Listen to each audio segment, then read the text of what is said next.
Graça e paz, meu amado, minha amada, povo santo de Deus. Estamos começando mais um podcast falando de Bíblia. Eu sou o presbítero Daniel e hoje estou aqui incumbido a essa entrevista. Também estou aqui responsável da produtora Estúdio D. E antes de mais nada, eu já quero te fazer um convite. Para você que não é inscrito nesse canal, se inscreva. Eu tenho acompanhado, tenho visto muitas pessoas assistindo o canal que ainda não são inscritas. Então não custa nada. Se inscreve no canal, ativa a notificação, porque aqui tem sempre um conteúdo de qualidade para você, amante da leitura bíblica. Também participe, deixando seu comentário, e participe também lá no Instagram, @Falando de Bíblia Oficial. E hoje nós estamos aqui, mais uma vez, sentados na cadeira de convidados, o nosso ilustre, o nosso mestre, pastor Paulo Nascimento. Tudo bem, meu amigo? Tudo bem, meu amigo. A paz do Senhor para todos. Deus abençoe muitíssimo a vida de cada um de vocês. Muito obrigado, Daniel, por esse momento de podermos meditar um pouco na palavra do Senhor e trocarmos informações. É muito bom, né? É um momento precioso. Falar da palavra de Deus, falar de Deus, sempre é algo muito gratificante. Vamos fazer diferente hoje. Vamos começar diferente. Eu vou deixar o pastor Paulo trazer uma palavra, né, para o início desse bate-papo, para a gente começar falando, expondo a palavra de Deus. Enquanto ele procura ali uma palavra que vai ser a introdutória desse nosso bate-papo, eu quero te lembrar que lá no Instagram, @Falando de Bíblia Oficial, você pode mandar a sua pergunta e o pastor Paulo vai estar aqui confeccionando a resposta em vídeo para você. E ele também interage lá com todos os seus seguidores. Então, segue lá, @Falando de Bíblia Oficial. Com a palavra, pastor Paulo. Meus queridos irmãos, abram as vossas Bíblias para nos acompanhar, seja pelo seu aplicativo. Aplicativo não, porque você vai estar assistindo a gente, né? Isso, é. A Bíblia em físico, papelzinho. Aí, papel, impressa. Impressa. Romanos, capítulo de número 12, o verso de número 12. Alegrai-vos na esperança, sejam pacientes na tribulação, perseverem na oração. 3 conselhos paulinos nós encontramos aqui. Alegrai-vos na esperança, sejam pacientes na tribulação e perseverem na oração. Esse é o texto bíblico que nós damos abertura ao nosso bate-papo de hoje, aqui do nosso Falando de Bíblia. Amém. Guarde essa palavra no seu coração e medite-a. Bom, vamos iniciar o nosso bate-papo, meu pastor Paulo, fazendo a nossa primeira pergunta. Eu vou te passar aqui primeiramente uma panorâmica. Nós vemos hoje um cenário bem complicado, né, nos dias de hoje. Nós vemos aí a pandemia que já está durando aí praticamente uns 2 anos, né? Nós estamos vendo, de fato, o amor das pessoas se esfriarem, as pessoas cada vez mais individualistas uma com as outras. Agora nós estamos vivendo aí, presenciando essa guerra entre a Rússia e a Ucrânia. E se você observar nas redes sociais, nós vemos cada um postar um versículo, uma parte da Bíblia para poder justificar o que está acontecendo. Então eu queria aproveitar essa audiência, né? Já vamos aí para quase 50 mil inscritos, e saber da sua explicação, biblicamente falando. Qual o tempo que nós estamos vivendo hoje? É o tempo do fim ou o princípio das dores? Essa é uma excelente pergunta, Daniel, porque a gente consegue enxergar muita gente hoje na internet falando e acaba não falando nada. Isso. Porque elas mais complicam que explicam. Falando de Bíblia, pegue a sua Bíblia aí, você que a tem pertinho de você, seja em casa, seja no seu trabalho, como muitos irmãos que assistem o Falando de Bíblia no seu trabalho, pegue a sua Bíblia, abra junto comigo em Mateus, Evangelho de Jesus Cristo, segundo escreveu Mateus, no capítulo de número 24. Escrito está: e quando Jesus ia saindo do templo, aproximaram-se dele os seus discípulos para lhe mostrarem a estrutura do templo. Jesus, porém, lhes disse: não vedes tudo isto? Em verdade vos digo que não ficará aqui pedra sobre pedra, que não seja derrubada.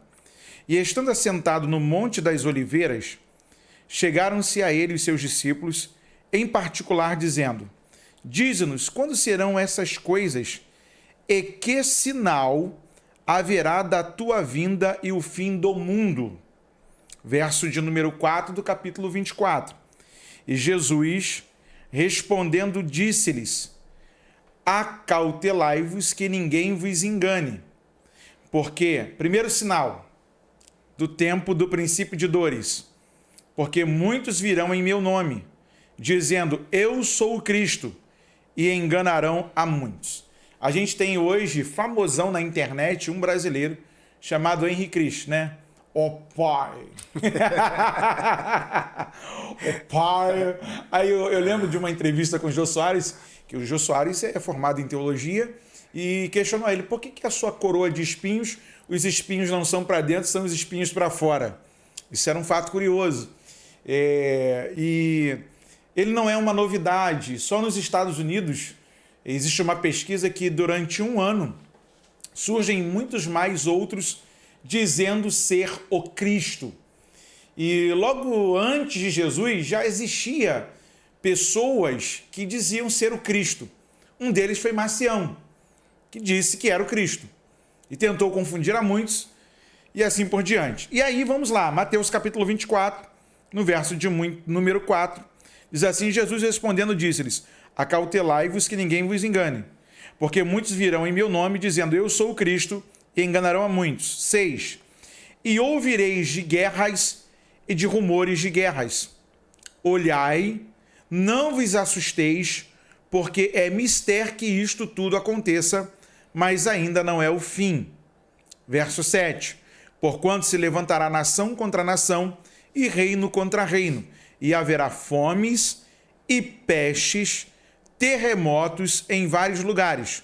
Mas todas essas coisas são o princípio das dores. Eu acredito que muitos de vocês já ouviram falar de guerra, da Primeira Guerra Mundial, da Segunda Guerra Mundial. O grande nome da Segunda Guerra Mundial foi o nome de Hitler, que era judeu, mas se naturalizou alemão, e muita gente acreditava até que ele era alemão, mas na verdade ele era também austríaco, porque ele estabeleceu a sua casa na Áustria e ele tinha uma ideia de matar a fome dos seus conterrâneos por conta da crise que for estabelecida. Ele tentou vir como um partidarista, um agente partidário. Ele, enquanto na Alemanha eles trabalhavam em cima do seu solo, embaixo ele confeccionou o fuzil R-15 que nós temos hoje, sendo trabalhado pela Polícia Militar do nosso estado do Rio de Janeiro aqui no Brasil. A pistola Glock, A45, são de confecção de próprio punho. Há quem diga que o Hitler teve experiências extraterrestres, porque outros vão dizer que apareceu pessoas ou seres espirituais para ele, para dar aquela coisa que você via na guerra lá do Golfo Pérsico, que subia um tampão de dentro da terra assim e saía um jato de debaixo da terra. Tudo invenção de Hitler.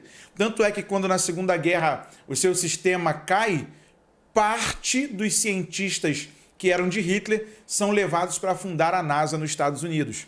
Então, a gente já ouve falar de guerra. Guerra não é novidade. Terremoto. Hoje a gente tem até maremoto. Fomes não é novidade. Eu acho muito interessante a fala do Joseph Ratzinger, o Papa Emérito Bento XVI, quando ele, na trilogia a respeito de Jesus, Daniel, ele vai dizer que existem agentes que percorrem o mundo desde que o mundo é mundo. A morte, a fome e a falta de recursos. A fome eu considero ser um agente muito terrível, porque quando você lê Lucas capítulo 15, a saudade da casa na parábola do filho pródigo não é pelo relacionamento com o pai, mas sim por conta da dor no seu estômago da fome. Porque ele vai lembrar, os trabalhadores do meu pai têm alimento na mesa. Ou seja, eles são melhor tratados do que eu estou sendo tratado aqui. Aí ele vai dizer, pequei contra o céu, pequei contra o meu pai, e ele vai fazer que o judaísmo chama de techuvá, ele vai fazer um retorno. Ou seja, ele vai voltar à casa do pai, que ele sabe que fora da casa do pai não há segurança. E fica aqui o nosso alerta. Dentro da parábola, a grande expressiva é: longe da presença de Deus, do lugar onde Deus se revela, não existe segurança. E aí vai falar de pestes, e a Covid-19 é uma grande peste. Pior do que a peste bubônica, ela é uma peste mundial. Então, quando a gente olha para o princípio de dores, já passamos do princípio de dores. O princípio de dores já fechou. Agora, respeitosamente, a gente está vivendo o tempo do fim. Os sinais estão aí. E tudo me leva a crer que Cristo pode voltar hoje. E que esse bate-papo pode não terminar. Essa é a realidade da igreja. E como anda a sua vida? Como anda a sua vida nesses dias? Porque os sinais estão aí. E muito em breve, daqui a pouquinho, nós vamos encontrar com o amado das nossas almas. Então, respondendo a sua pergunta, Daniel, nós estamos vivendo o tempo do fim, não o princípio de dores. Mas muita gente insiste em dizer, não, nós estamos vivendo o tempo de dores. Não, não é tempo de dores, já passamos do princípio das dores. A gente tem uma grande dificuldade, meu pastor. Eu vou levantar aqui uma questão, o senhor me esclareça se eu estiver enganado. A gente ouve falar assim, nós estamos vivendo os últimos dias nessa terra. Eu entendi que os últimos dias começaram quando Jesus ressuscitou, né? Então começaram ali a contagem dos últimos dias. Só que acho que a atualidade hoje olha para os últimos dias como os últimos dias de hoje. E elas esquecem que já se passaram algumas guerras. Por exemplo, vê uma guerra, rumores de guerra, acontecendo uma guerra, e elas começam a questionar. Então, essa é a guerra que está falando da Bíblia. Mas já aconteceu outras. Então, naquele tempo, nossos antepassados devem ter falado também, né? Já estamos vivendo os últimos dias para a segunda vinda de Jesus. Assim como também pestes, como pandemia já aconteceu. Então, o senhor acha isso também? Como é que explica isso? Os últimos dias já estão acontecendo desde realmente da ressurreição de Jesus? Paulo apóstolo considerava isso. Olha o que ele vai escrever para Timóteo na primeira carta, no capítulo 4. Mas o Espírito expressamente diz que nos últimos tempos apostatarão alguns da fé. Olha que interessante, Daniel. Eu acreditava que a pandemia fosse melhorar a nossa qualidade de culto. Eu também. E nunca vimos um número de desviados tão grande dentro dessa realidade. Parece que quanto mais Deus espreme, mais o povo quer a distância de Deus. Quanto mais o corredor da história se afunila para cumprir-se a profecia de que ele voltará, as pessoas parece que estão com raiva de Deus. É verdade, essa é a impressão. E a gente vive um momento em que os sinais estão aí. Por exemplo, eu recebi um vídeo que eu estou estudando por esses dias sobre o vídeo da abertura da Copa lá em Dubai, lá no Catar. Rapaz, os caras vê demônio em tudo, vê diabo em tudo, né? Aí tem um menininho lá vestido de roupa branca, aí você vê uma estrutura que se levanta da terra, aí depois você vê uma outra estrutura que se levanta do mar, e aí os caras começam a falar dos reinos, né, do anticristo, do antimachia, como ele chama, e depois a besta que surge do mar, aí o garotinho jogando bola, a bola significava os povos, e que ele estando debaixo dos seus pés era que estaria debaixo do seu domínio. Rapaz, eu não sei se eu estou frio no que vejo, ou se o fervor dessas pessoas estão muito exageradamente aflorados para enxergarem que aquilo ali é o tempo do fim.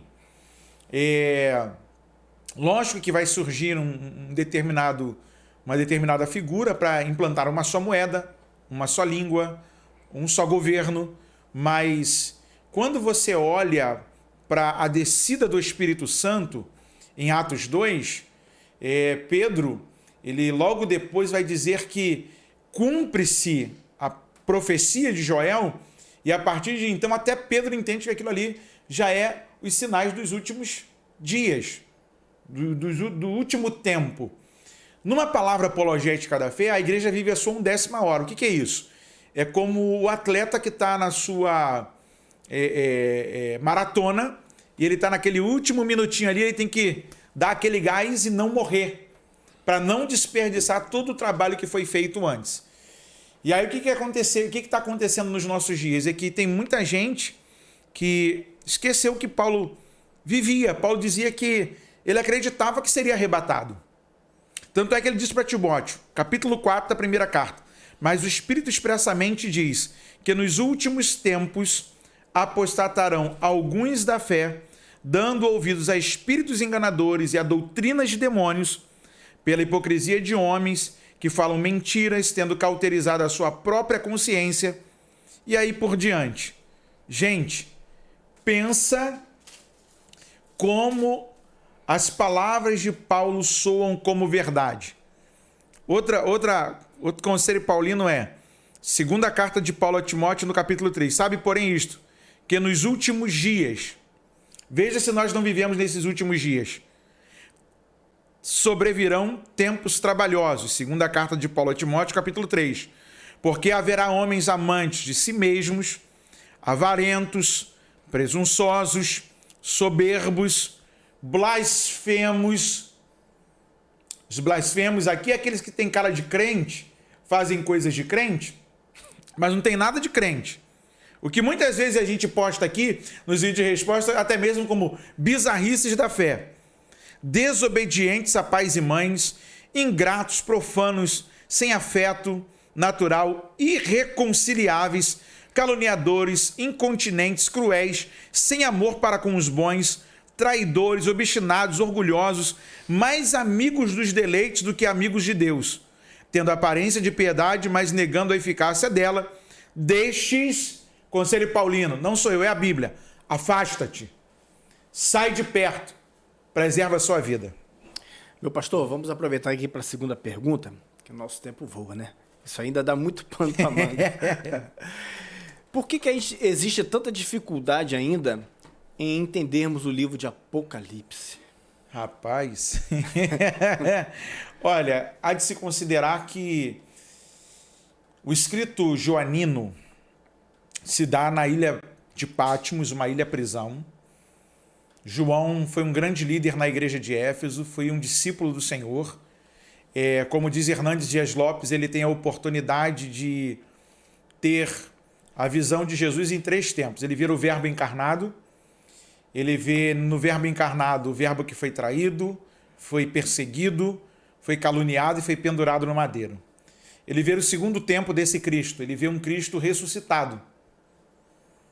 Ele estava lá junto com os apóstolos. Diga-se de passagem, João é o único dos apóstolos que morre de velhice. Não que não tenha sido perseguido. Ele foi perseguido. E, como qualquer cristão daquela época, ele sofreu o calor da perseguição ferrenho, porém não negou. Mesmo porque é impossível alguém que teve contato com Jesus, como ele teve, negar a fé que brotou dentro dele, né? Essa turma que diz, eu fui no encontro com Deus, mas no outro dia está fazendo besteira, está fazendo serviço sem nota e só Jesus sabe. Agora,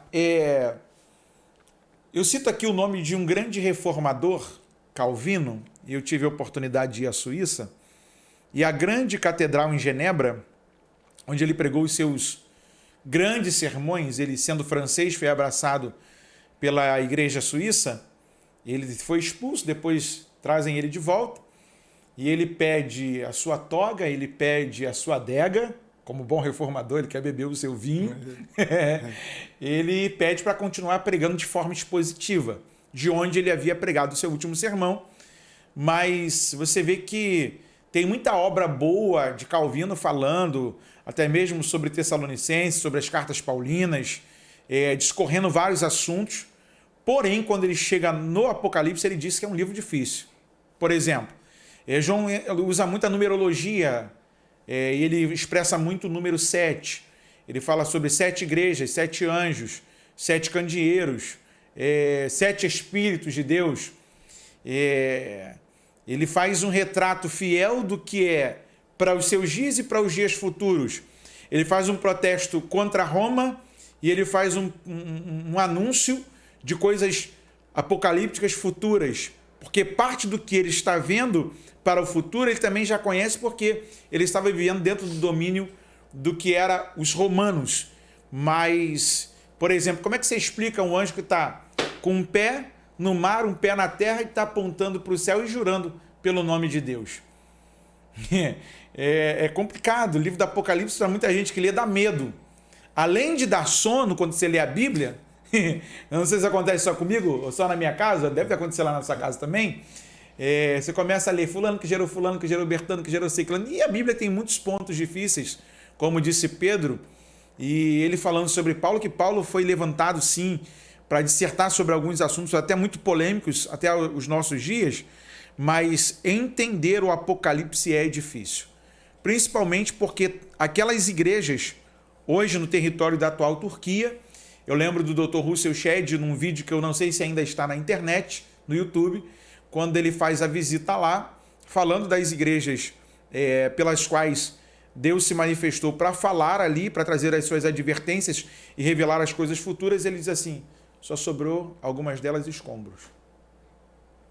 E a gente se pergunta, mas não tem uma promessa para nós?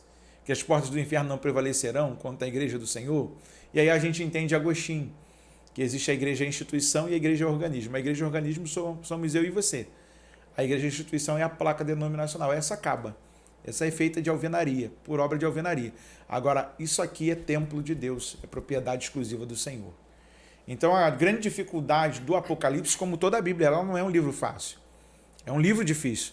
Você tem que ler orando, pedindo orientação do Espírito Santo. Você tem que ter bons professores, ser um aluno assíduo da Escola Bíblica Dominical, perturba a vida do seu professor lá, faça perguntas, frequente os cultos de ensinamento da sua igreja. E eu quero deixar o meu abraço aqui para o pastor Antoniel Moreira Brito, meu pastor presidente. Toda terça-feira tem um culto de ensinamento lá, e o nosso culto de ensinamento, irmão, a gente no meio da mensagem deixa os crentes perguntar, porque afinal de contas é um culto de ensino. E é o que nós chamávamos de culto de doutrina, que está se perdendo também nos nossos dias. Mas a Bíblia em si é difícil. Aí você vem Apocalipse, que tem um ser que tem cara como leão, de homem, de boi. Ih, como é que tu explica isso? Difícil. Difícil. Tem que ter bastante estudo, paciência, leitura constante, para poder entender, interagir no que João literalmente está querendo dizer ali, o que é profético, o que não é profético, o que foi literal, o que foi para a igreja daquele tempo, o que continua sendo para nós. Alguns chegam a dizer que João foi muito cabalista.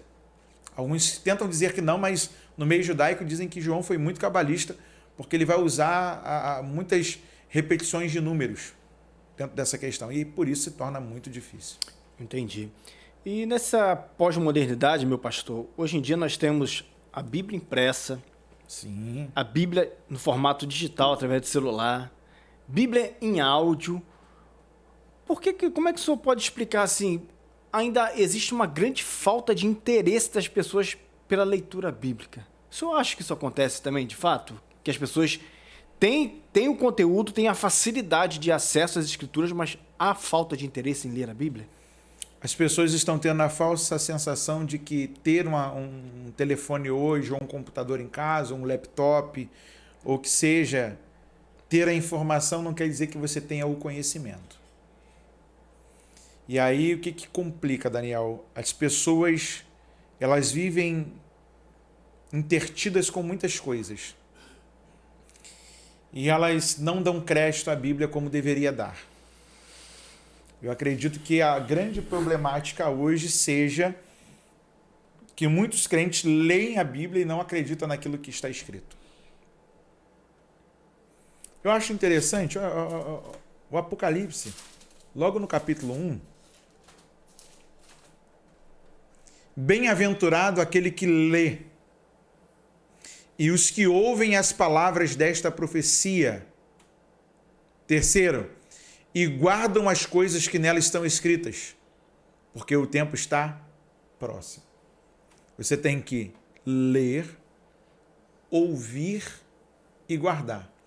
Às vezes as pessoas até ouvem quando vai em um culto ou quando assiste alguma coisa na internet, mas guardar, de fato, poucos guardam.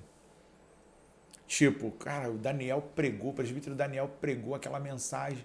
aquilo está ruminando no meu coração, na minha mente, aquilo está mexendo comigo, eu te encontro daqui a um ano e falo assim, pô, Daniel, tu pregou sobre isso, e aquilo ainda está mexendo comigo, as pessoas não têm essa coisa de guardar.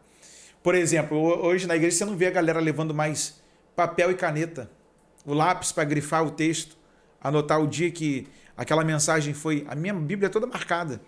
Outro dia até uma irmã brincou, pastor, o senhor está passando batom na boca de Deus. Eu falei, meu Deus, irmã, é mesmo? Como assim? Ela, você está marcando a sua Bíblia. Eu falei, não, irmã, essa aqui é a minha Bíblia de estudo. É a Bíblia que eu marco, é a Bíblia que eu boto aqui com algum apontamento. Eu ouço alguém falando alguma coisa, eu marco lá.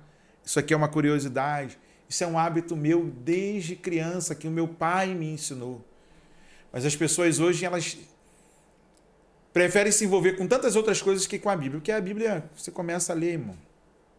É cabeça de oriental que escreveu com a cabeça do camarada que está aqui do outro lado, num outro tempo. A gente não quer gastar tempo para saber qual é o tempo, qual é o contexto. E aí é mais fácil eu esperar o Daniel pregar na igreja, o pastor falar na igreja, eu ir na escola dominical e depois ainda tem aqueles que são experts da internet, né? Tudo que os outros falam na internet é bonito, mas o que o pastor da igreja dele fala não é bonito. E fica aqui o meu alerta. Respeite a história do seu pastor, respeite o professor da escola bíblica dominical, respeite o costume doutrinário da sua igreja. Porque está batendo uma onda calvinista nos nossos meios assembleanos. E até outro dia alguém falou assim, isso é marola. Eu falei, não, isso é marola não, isso é onda mesmo, está batendo. Vai passar, mas está trazendo dificuldade para a nova geração pentecostal de crer, principalmente na doutrina do Espírito Santo. E aí quando você lê Bíblia e não consegue entender, só o Espírito Santo para nos explicar e trazer iluminação daquilo que já está revelado, do que já está revelado, sem invencionice, da parte de Deus. O cano já está fechado. Essa é a Bíblia. Essa é a palavra de Deus. É verdade. Isso é muito importante que o pastor Paulo está falando. Interessante, né, meu pastor, que o senhor levantou essa questão. Os pregadores pregam na igreja, hoje em dia realmente ninguém mais anota. A pessoa só memoriza as palavras, as frases de efeito. Sim. Aí elas memorizam para postar ali a frase no Facebook. Mas seria interessante, né, se aquela palavra que falar ao seu coração, naquela igreja, naquela mensagem daquele pregador, do pastor, é tão gostoso que uma palavra fala com você, você meditar nela, né? Sim. Você chegar em casa e fazer a leitura e se aprofundar mais, aí você lê toda a história. Então fica aí a dica, sempre que você vê uma pregação que falar o seu coração, e detalhe, né, pastor, tem que prestar atenção também, né? Tem. Nós vivemos um tempo de muita distração. Nós se distraímos muito rápido. De repente você está sentado no culto, seu telefone de repente está nem tocando, mas se vibrar você já fica preocupado, sua atenção já está ali. Quem está mandando mensagem? Aí você vai para a mensagem e já perdeu ali o que o pregador está expondo na palavra. Então, toda vez que você for assistir uma mensagem, você for estudar, o senhor falou também da questão da leitura. Às vezes é difícil você parar com a sua Bíblia e ler de forma tranquila. Eu falo isso porque eu sou uma pessoa ansiosa.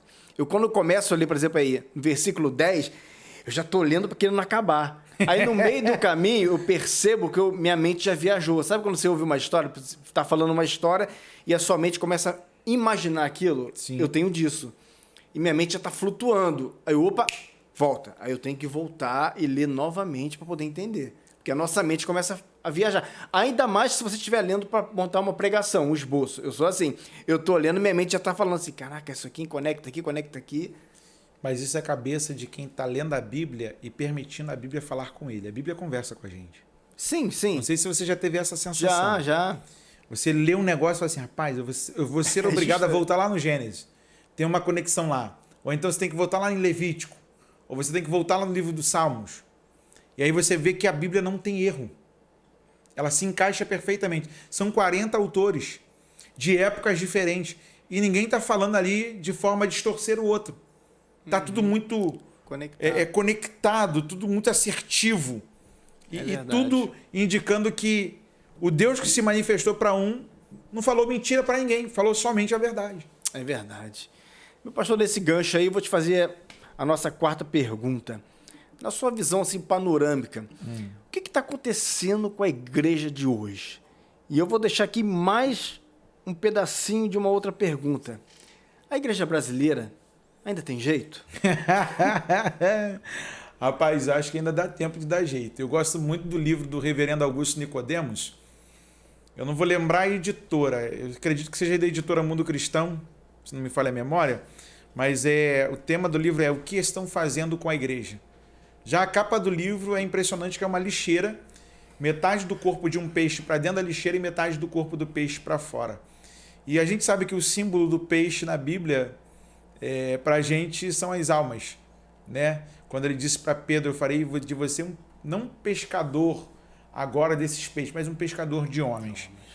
E aí você vê que a igreja brasileira, ela anda perdida, não toda ela, ainda tem igrejas que têm o seu bom costume bíblico. Ela ora, ela tem doutrina, ela tem palavra, não é costume. Ela tem doutrina, ela tem palavra, ela tem orações, ela tem louvores equilibrados, né? Aquela coisa de chegar na igreja, aquele som ensurdecedor, onde você não sabe quem é que está vencendo, se é o baixo, se é a guitarra, se é o baterista que está espancando a bateria. Mas a igreja brasileira em si, ela está pautada muito em métodos, Daniel. A maioria dos nossos líderes hoje, eles ficam olhando o que está dando certo. Eu vou lá na igreja do Daniel visitar e vejo que uma coisa deu certo. Ih, gente, vou levar lá para a minha também. Irmão, sai disso, você é mal furada. Porque se Deus instruiu o Daniel a fazer aquilo, como líder daquela igreja, glória a Deus. Aquilo é uma resposta de Deus para aquele povo ali. Agora, por que a gente não tira um tempo de oração para conversar com o Espírito Santo? Para saber o que ele quer com a gente no nosso tempo, na nossa localidade onde nós estamos estabelecidos, ou que Deus nos plantou. O grande erro hoje é que algumas lideranças, elas querem pegar o que está dando certo lá, em um grande ministério. Vou colocar aqui hoje a pauta, nós estamos no Rio de Janeiro, falando de Bíblia hoje. Aqui no Rio de Janeiro tem um ministério que é batista, e ele se destaca, a Lagoinha, pelo seu próprio nome. Por tradição, a Igreja Batista, ela é muito rica em termos de conhecimentos, de valores do que crê. Mas quando você olha o comportamento hoje, eu sou oriundo de lá, eu fui embaixador do rei, meu pai foi fundador de igrejas, 5 igrejas. Então eu sei do que eu estou falando. Eu sei quem foi o seu membro fundador aqui no Brasil, William Alves Reto. O problema é que muita gente não conhece a história daquilo que está envolvido. Aí entra aquilo que Hitler falou na Segunda Guerra Mundial, que quem não conhece a história daquilo que se viveu antepassado está fadado a repeti-la. Pegou? Porque a turma, ela fica nessa guerra de que não, porque deu certo lá, tem que dar certo aqui. Pô, glória a Deus que lá deu certo. Agora, por que a gente não ora para que Deus nos dê a direção aqui? E aí a igreja brasileira está aí, vivendo algumas igrejas, algumas denominações com respirador. Está sufocada a sua respiração. Seu pulmão está indo para o beleléu, está para o brejo. E só o Espírito Santo, uma vez mais, invocado e deixando ele ter o seu devido lugar no culto, nós teremos vida na igreja. A gente vive em alguns lugares hoje aquilo que está escrito lá no Apocalipse, que a gente prega para o ímpio e na verdade é para nós, cristãos. Dá para imaginar o dono da casa, do lado de fora da casa, batendo na porta, deixa eu entrar? Aí você pergunta, será que tem jeito para a igreja brasileira? Tem. Eu acredito que sim, mas o problema é comportamental. É a cultura que está sendo implantada na nossa cabeça de que a gente precisa de um mecanismo de novidade para a igreja ser igreja. Quando, na verdade, a maior das novidades, a mais pura e mais bela, ainda é as Sagradas Escrituras sendo expostas na igreja. Vou repetir aqui. Não é festa do esquisito, não é festa fantasy, não é carnaval, não é bloco dentro da igreja, não é vigília dançante, mas sim exposição da palavra. O que prende gente dentro da igreja É pregação da palavra. A verdade pela verdade. Não adianta fazer outra coisa, não. A gente só vai distrair o povo e dizer que estamos falando da parte de Deus. É verdade. Gente, esse é o podcast Falando de Bíblia. Estamos aqui mais uma vez, né, nessa oportunidade com o nosso entrevistado, o anfitrião do canal, Pastor Paulo Nascimento. Se você que assistiu até aqui ainda não se inscreveu no canal, aproveite, se inscreva, ative as notificações, porque aqui você vai estar sempre antenado em tudo que a Bíblia fala e tudo que está acontecendo também no meio gospel. Pastor Paulo é bem diversificado, ele está sempre mantendo o seu público atualizado. Ó, você está observando que aqui tem um bate-papo, ó. Interage aqui, o Pastor Paulo vai estar aí respondendo as suas perguntas, seus questionamentos. Tudo que foi falado até aqui, deixa a sua opinião, né, pastor? Sim. Sua opinião é sempre muito importante. E observe que nesse bate-papo aqui também tem o Superchat. Você pode estar ajudando esse canal clicando nesse botãozinho aí e doando qualquer valor por Superchat. Pastor Paulo não te pede Pix, Pastor Paulo não te pede nada aqui nesse canal, mas se você sentir no coração, ajude o canal. Só acessar aí, ó, Superchat, pelo próprio YouTube aí, você faz a sua doação, tá? E tem aí também o WhatsApp, tem aí o @falando de Bíblia oficial do canal que é no Instagram, que você pode estar interagindo e se sentindo no coração também de estar abençoando os custos dessa programação. Fique à vontade, será muito bem-vindo. Meu pastor, vamos aqui para a nossa quinta pergunta. Posso voltar ainda na quarta pergunta? Pode. Você falou uma coisa aqui sobre a igreja, o que está acontecendo com as igrejas de hoje. Eu acredito que a falta de acreditarmos na Bíblia Sagrada como sendo a Bíblia seja o grande perigo hoje para as nossas igrejas. Por exemplo, eu tenho que citar o nome: Caio Fábio de Araújo, pastor Ed Renekiewicz, que alguém outro dia me questionou: pastor, você sempre cita. Sim, eu li a pastoral dele, não sei se foi de domingo ou se foi de sábado, que ele falou sobre a guerra da Ucrânia e da Rússia. Que pastoral! Para mim, o melhor pastor em termos de ensino no Instagram hoje, a modo grosseiro, global, que ele não fica só na IBAB, na Igreja Batista de Água Branca, lá em São Paulo, é o Ed René. Quando eu falo de Caio Fábio, irmão, eu assisti ele lá no Caio Martins, na Concha Acústica de Niterói, aqui no Barro Vermelho.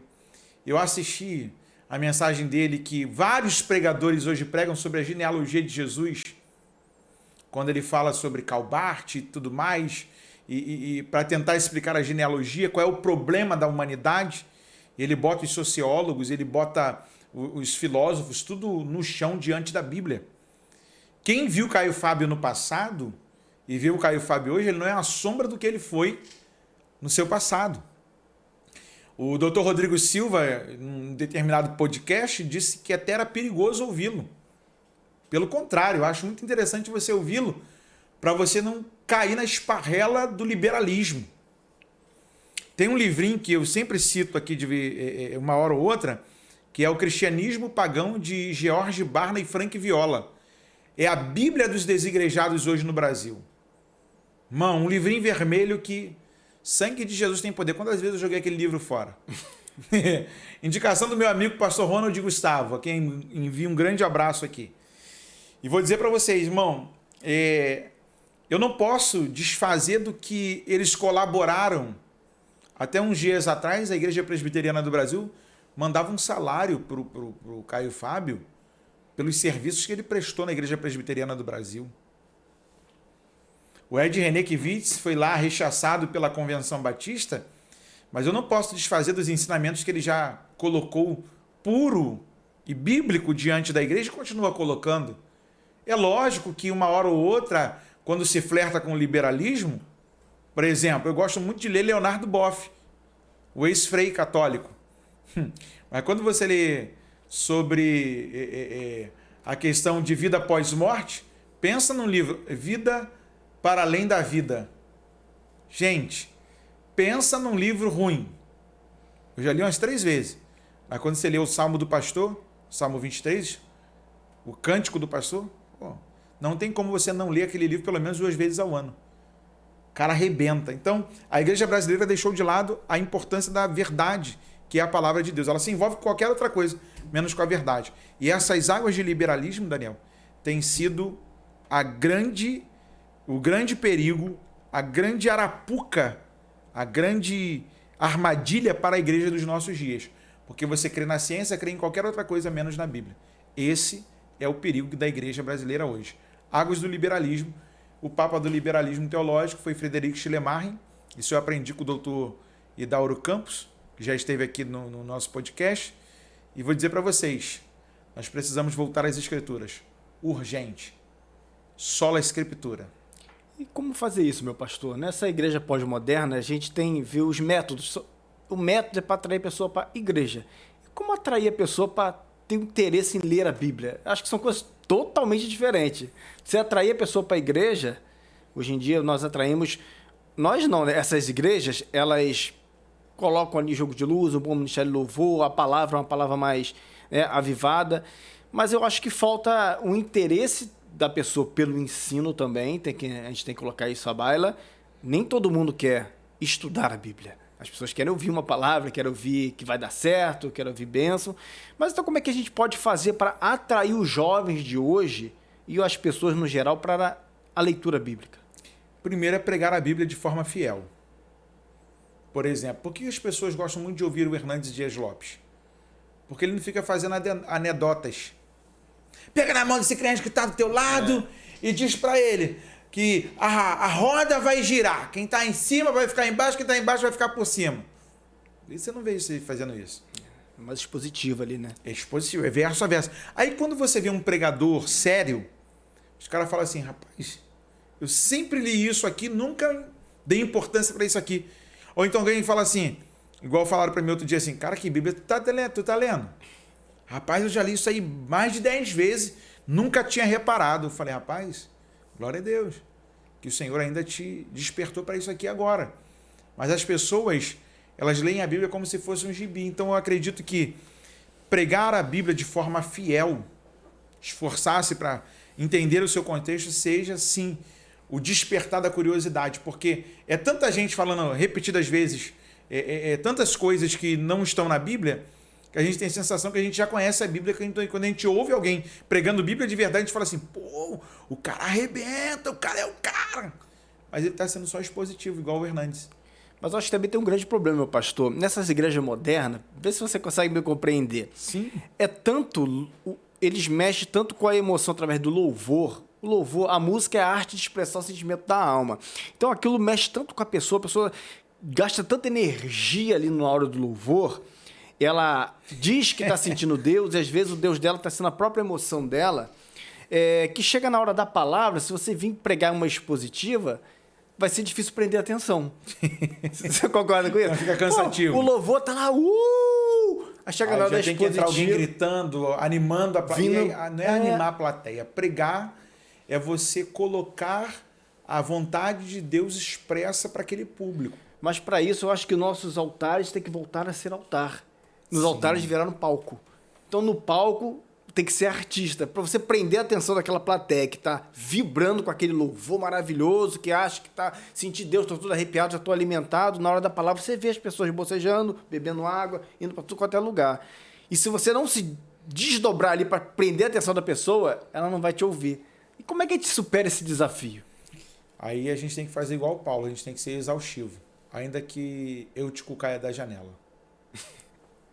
Tem que cansar o povo. Tem que cansar. Jogar de goela abaixo. Ser bíblico ao extremo. Porque, Daniel,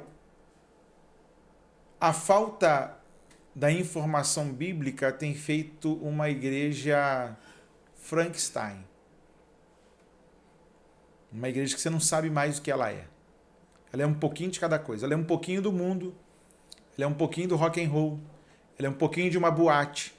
Ela é um pouquinho da festa junina da tradição católica. Ela é um pouquinho daquilo ali, ela é um pouquinho daquilo lá, mas ela precisa ser bíblica. Ser exaustivo. Existem igrejas hoje que ela não faz nenhuma dessas festas. E o público do camarada lá é grande. Eu lembro da Ilha do Governador, a DIG, a Assembleia de Deus da DIG, que quem ia no culto de domingo pela manhã não podia ir à noite, quando Gesiel Nunes Gomes pregava. Quem ia em um determinado horário não podia ir no outro, porque tinha que dar espaço para o outro que não o ouviu para poder ouvi-lo. E o cara era o cara na pregação. Tanto é que ele é chamado de príncipe dos pregadores no Brasil, no meio assembleiano.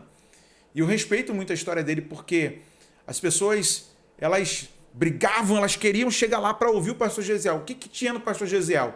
Bíblia. Ele, pastor Gilmar Santos e outros mais. Mas qual foi o problema? O problema foi que a centralidade do evangelho em Cristo foi mudada para a mensagem colocando o homem no centro e o homem sendo o coraçãozinho, o mimo de Deus. Uhum. E que Deus só se move se o homem... Não é Deus sendo o empregado do homem, é o homem que é um barro na mão do oleiro e ele faz como ele quer e dá o molde que ele quer. E não eu que mando no céu, mas o céu que manda em mim. É verdade. Hoje em dia nós queremos ser servos sendo servidos, né? Aí não dá certo. Vamos lá, meu pastor, aproveitar esses 15 minutos finais aí. Vamos fazer um bate-bola aqui. É verdade que o diabo, ou Lúcifer, era realmente maestro do coral angelical? Explica isso aí pra gente. Rapaz, e tem um monte de músico que, quando a gente conversa sobre esses assuntos, assim, de uma conversa mais informal, fala assim, poxa, agora eu não posso mais dar a minha desculpa para pecar. Onde você já leu, irmão, na Bíblia, eu te desafio, que Lúcifer, ou o diabo, ou o anjo caído, era o maestro do coral? O nome Lúcifer aparece pela primeira vez na Bíblia quando Jerônimo, que está compilando a Vulgata Latina, coloca o nome Lúcifer, que do latim lux, que quer dizer luz. Tem até uma religião que fala assim, fiat lux, luz. Meu Deus, vai ter gente que vai usar nem aquele sabonete depois dessa. É verdade. Mas toma banho, irmão. Olha. E eu até fiz uma postagem, eu vou comentá-la aqui, lá no @ falando de Bíblia Oficial, que eu achei muito interessante, porque as pessoas às vezes não se interessam por determinadas coisas que estão na Bíblia e as desprezam, como se aquilo não fosse algo importante para nós. E de repente, essas pessoas acreditem que isso não seja algo importante até que alguém comente. A minha publicação por esses dias no Falando de Bíblia foi curiosidade bíblica. Como surgiu a palavra Lúcifer? Lúcifer, do latim Lucifer, vem do hebraico Helel e significa brilhante, esplendoroso, e tem sido traduzido por portador de luz, o que leva ao Archote, filho da alva, estrela da manhã. Lembra alguma coisa? És a nossa estrela da manhã. Você já cantou isso? Já ouviu cantar? Já ouvi cantar. É o nome que os latinos davam ao planeta Vênus, que também chamavam de estrela da alva, estrela da manhã, estrela vespertina, por ser o mais brilhante astro depois do Sol e da Lua, que a nossa vista aparece na abóboda celeste. O profeta Isaías aplicou esse termo ao rei da Babilônia. Vamos na Bíblia, falando de Bíblia. Olha que coisa interessante. Isaías aplicou esse termo ao rei da Babilônia, certamente pela grandeza e esplendor em que vivia o monarca, do que é o exemplo a suntuosa obra, Os Jardins Suspensos da Babilônia, uma das 7 maravilhas do mundo antigo. Essa palavra aparece no Velho Testamento em Isaías 14, verso 12, na Bíblia traduzida ao português na forma latina. Vamos lá? Como caíste do céu, ó estrela da manhã, filha da alva.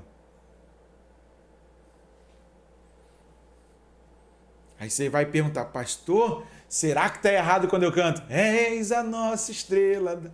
Olha para quem que Isaías está fazendo referência.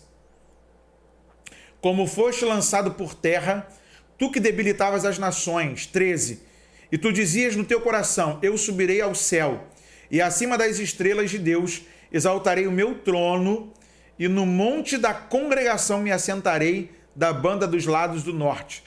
Verso 14, subirei acima das mais altas nuvens, e serei semelhante ao Altíssimo. Verso 15, contudo levado serás ao inferno, ao mais profundo do abismo. 16. Os que te virem te contemplarão, considerar-te-ão e dirão: é este o varão que fazia estremecer a terra e que fazia tremer os reinos? 17. Que punha o mundo como um deserto e assolava as suas cidades? Que a seus cativos não deixava ir soltos para a casa deles? Todos os reis das nações, todos eles jazem com honra, cada um na sua casa. Verso 19. Mas tu és lançado da tua sepultura como um renovo abominável, como uma veste de mortos atravessados a espada, como os que descem ao covil de pedras, como corpo morto e pisado. A profecia de Isaías, na sua poesia hebraísta, ele vai fazer um comparativo do rei, dizendo que ele é semelhante a um ser espiritual que foi de esplendor. E acho muito interessante que Ezequiel 28, Ezequiel 28, versos de 13 a 15. Veja o que está escrito. Estavas no Éden, jardim de Deus. Toda pedra preciosa era a tua cobertura. Imagina um ser todo feito de pedra. Sardônia, topázio, diamante, turquesa, ônix, jaspe, safira, carbúnculo, esmeraldas, ouro. A obra dos teus tambores e dos teus pífaros estava em ti. No dia em que foste criado, foram preparados. Tu eras querubim ungido para proteger, e te estabeleci no monte santo de Deus. Estavas no meio das pedras afogueadas e andavas. Perfeito era nos teus caminhos, desde o dia em que foste criado, até que se achou iniquidade em ti. Na multiplicação do teu comércio se encheu o teu interior de violência e pecaste, pelo que te lançarei profanado fora do monte de Deus e te farei perecer, ó querubim protetor, entre pedras afogueadas. Elevou-se o teu coração por causa da tua formosura, corrompeste a tua sabedoria por causa do teu resplendor. Por terra te lancei, diante dos reis te pus, para que olhem para ti. Até aqui. Isso aqui ele está falando sobre a profecia contra o rei de Tiro, o lamento sobre o rei de Tiro. E aí a gente precisa entender o que a Bíblia está falando sobre literal. E aí quando você lê a Vulgata Latina, você não encontra da forma que a gente está lendo aqui como estrela da manhã. A gente encontra na Vulgata Latina a palavra Lúcifer. E o pior, a gente colocou Lúcifer como o chefe ou maestro do coral, como responsável da música. Tudo por conta de uma citação em Ezequiel 28, quando os seus pífaros foram corrompidos. Mas, na verdade, será que ele era maestro mesmo da música? Será que ele cantava? Porque todos os anjos ininterruptamente adoram a Deus. Todos que estão no céu estão numa ininterrupta adoração ao céu, ao Deus Todo-Poderoso, diante do trono do Senhor. Agora, o problema é que uma verdade falada de qualquer maneira não é interessante. Mas uma mentira bem elaborada e falada muitas vezes passa a ser uma verdade na cabeça de muita gente. E quantas pessoas falavam assim, não, porque ter uma equipe de louvor na igreja é difícil, porque esse era o ministério que era de Satanás. Onde está isso na Bíblia? Falando de Bíblia. Fica aí essa curiosidade para você. Pastor, o senhor falando aí, agora eu fiquei com uma dúvida, quando eu tô cantando aquela música assim, Rei dos Reis, a estrela da manhã. Eu tô cantando para quem? Porque lá no Apocalipse vai dizer que Cristo é a resplandecente estrela da manhã. O diabo, ele tenta de todas as formas, Daniel, ser algo parecido com Deus, ou que ofusque aquilo que Deus é, ou atrapalhe, ou tente ocultar as obras de Deus. E, na verdade, Cristo é superior a tudo isso. Deus é superior a tudo isso. E o nosso problema é que a gente tem muita gente que está dando muito lugar e mais valor ao diabo que a Deus. É verdade. E aí tudo que eles veem diabo, vê demônio. E aí quando a gente olha, a gente vê que tudo tem a obra maravilhosa das mãos do Todo-Poderoso. Tudo é permissão dele, né? Tudo é por As ele. pessoas temem o diabo, mas não temem a Deus. Tudo é por ele, para a glória do nome dele. Glória, pois, a ele eternamente. Amém. Amém. Meu pastor, 5 minutos finais. Eu vou te fazer um desafio agora aqui. Peguei 3 perguntas do Instagram. Ai, Jesus. Só tem 5 minutos. É 30 segundos, no máximo 1 minuto para responder essas perguntas, tá? A do Thiago Simplício é bem interessante. Ele é de Itaperuna. O que fazer na hora da minha folga? Ele quer saber o que fazer na hora da folga dele. Thiago mandou o vídeo jogando videogame, gente. Porque a galera lá ensinou para ele que no dia da folga ele tinha que só orar, se trancar. Irmão, você pode fazer um bom programático com a sua família, fazer alguma coisa que relaxe. Você não vai deixar de ser crente porque passeou, porque jogou um videogame, entreteu a sua mente. É lógico que você tem que ter os seus horários estabelecidos para buscar a Deus. Sim. E quem não tem Deus como prioridade, nunca será priorizado por Deus. Esse é o nosso grande problema. Quem não prioriza a Deus nos outros dias, não vai priorizá-lo no dia da folga. É verdade. Vai dizer que a folga é uma premissa para ele folgar de tudo, inclusive para orar. É verdade. É complicado. Vamos aqui para a segunda pergunta. Irmão Vanderlei. Olha só o que ele pergunta. Depois da igreja ser arrebatada, os desviados que morreram negando receber a marca da besta irão para o céu? Quem está desviado é porque não está crendo no poder de Deus. E o problema é, Deus conhece quem são os eleitos, os predestinados à salvação. Tem gente que não se converte nessa hora boa agora, que ele pode ouvir, entender, sem nenhuma complicação. Você acha que ele vai dar ouvido para a voz do Espírito Santo lá, na grande tribulação, depois que a igreja foi tirada da terra? Pelo contrário, muitos estarão xingando a Deus, estarão revoltados contra Deus. Por que isso aconteceu? Porque o ser humano tem essa coisa, né? De se julgar bonzinho e merecedor de tudo. E não é a meritocracia que me faz ganhar. É a graça e a misericórdia que me faz alcançar em Deus tudo aquilo que Ele propositou para mim. Para a gente fechar, o Jadson de Alagoinhas, Bahia, pergunta: qual é o verdadeiro nome do Filho de Deus? Porque a turma hoje está falando de Yaur, ou de Yahoshua, e diz que o nome Jesus não é Jesus, que está errado, né? Mas porque no hebraico não tem a letra J, tá. A turma ouve alguém falar de maneira esdrúxula ou rápida demais, não estuda o hebraico. Por exemplo, o hebraico tem 22 letras consonantais, não tem vogal. Aí já começa a complicação. Como é que eles colocam vogal num alfabeto que não tem vogal? Aí outra, o hebraico é da direita para a esquerda. Aí você tem que entender dos sinais maçoréticos, que uma letra, por exemplo, a letra Bet, é a segunda letra do alfabeto. Mas com o daguestezinho dentro ela se torna Vet. Por isso você lê o nome não Abraão, como nós falamos. Você lê no hebraico Avraham. É a mesma letra, mas um pontinho dentro ou sem um pontinho ela muda a sua sonoridade. Então quem não respeita o idioma acaba por... Aí essa turma não sabe conjugar às vezes um verbo no português. Aí eu agora descobri qual é o nome de Deus, Yaur, não sei nem falar. O Rodrigo Silva disse que é Yahweh.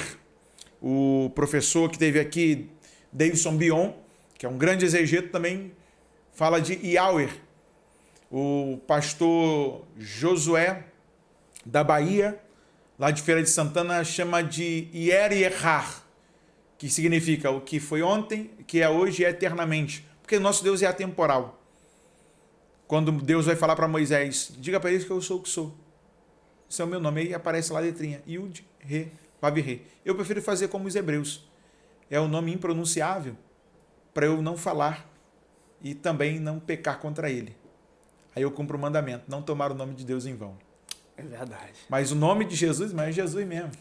Jesus. E que a gente chama no hebraico de Yeshua ou de Yeshua. Amém? Estou falando português então, Jesus. Jesus. Pronto. A turma que bota chifre na cabeça de cobra e coloca asa em elefante, aí dá problema.